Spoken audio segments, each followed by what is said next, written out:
The Drake May era begins. Per CJ Stroud was the whiteboard quarterback room.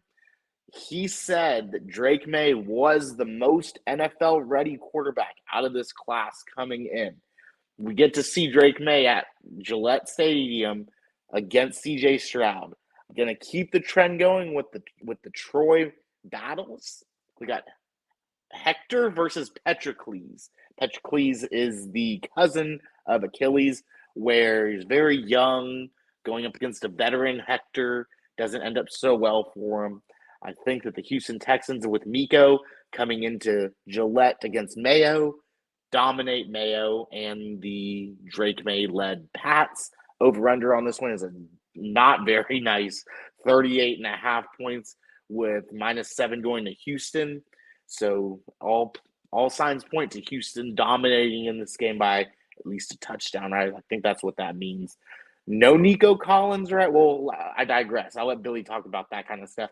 But Billy, CJ Stroud's my quarterback 6 on the week because of the situation. Drake May coming in. I've got to update my rankings because I did my rankings yesterday pretty early in the day before all the news came out. So Drake May will move up my rankings because I'll talk about him too in a second. But what do you think about these quarterbacks, Billy?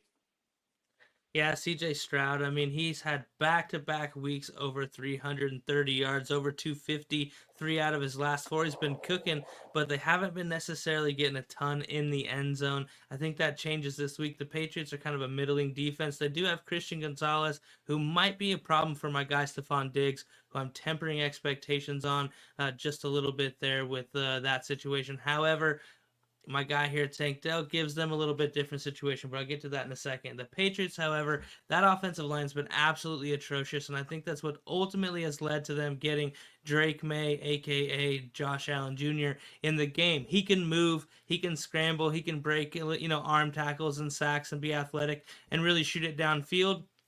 I think there's potential that he makes a play or three here or there, and but ultimately the Texans defense is really nasty. They get after the quarterback. They do a lot of things with Miko being creative. It's just not going to be a very good day for the Patriots. Yeah, I don't think so either. The one bright spot that we have is where, sometimes we get to toot our own horns on the show because we have a little show, right? So that means we get to toot our own horns when we're right about some things. Over the off season during our flag planting show, obviously about the Jaden Daniels call that I had, not really call, but just foresight, I suppose. I also had a Konami code light that would be Drake May. Brandon's not here to stay. Stop it, Pinto. But we'll go into a little lineage, right? Drake May, like Billy said, is a dual threat. At UNC, had 79 total touchdowns, 9,200 total yards. He's a dual threat, like Billy said, at 4.640, drafted the 1.03 in 2024. He has TC McCarthy, a standout from LSU, helping him coaching up this kid in New England with Mayo. And, a little bit of the 23andMe, right?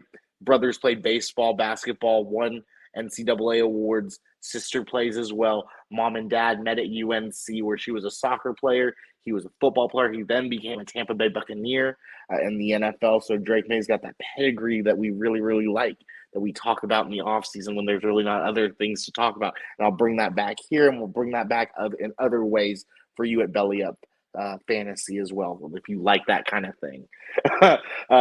But the pass catchers, Billy, well, real quick, the Texans, like you said, are very stout at defense. We know this. I'm not just trying to be a homer on this one. But over the past 5 weeks, they are most susceptible to the quarterback position at number 20 overall. So Drake May, maybe he scampers in for one, gets you that safe floor of 14 points, maybe. So Drake May might be a fringe quarterback one for me if I'm really froggy on it. He's probably going to be like somewhere around 15 or 16, though. The pass catchers, though, for the Patriots kind of blah on for me because I need to see it right. But a guy that you have been touting as the wide receiver one now, Stephon Diggs. How do you feel about him? You said that the Texans have been light in the end zone. Does he catch maybe 2 in the end zone this week?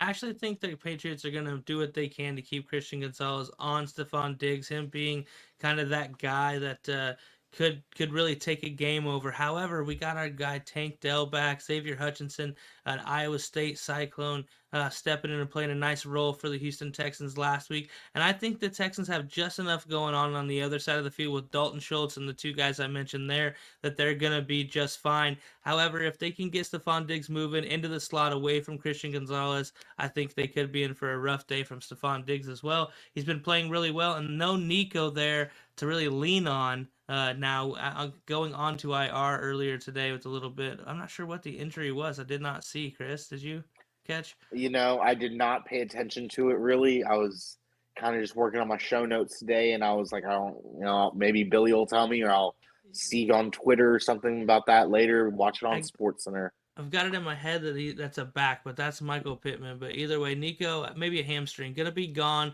at least the next 4 weeks. So Stephon Diggs, a guy that's gonna be creeping up the target list on this team. And Tank Dell, guys, he's been really kind of leaving you out to dry. Guys that were really high on him, drafting him as a low end wide receiver 2, wide receiver 3, and he's not been that at all. But on the other side, Jalen Polk, we're really hoping that he can get going. And Hunter Henry, I think, is worth a play with the young quarterback going to be scrambling out of the pocket. Hunter Henry is that kind of safety valve. He knows how to get to the right spot. He's worth the play as a Patriots pass catcher as well for me. Just with the landscape of the tight end position, we're all scrounging up crumbs right now.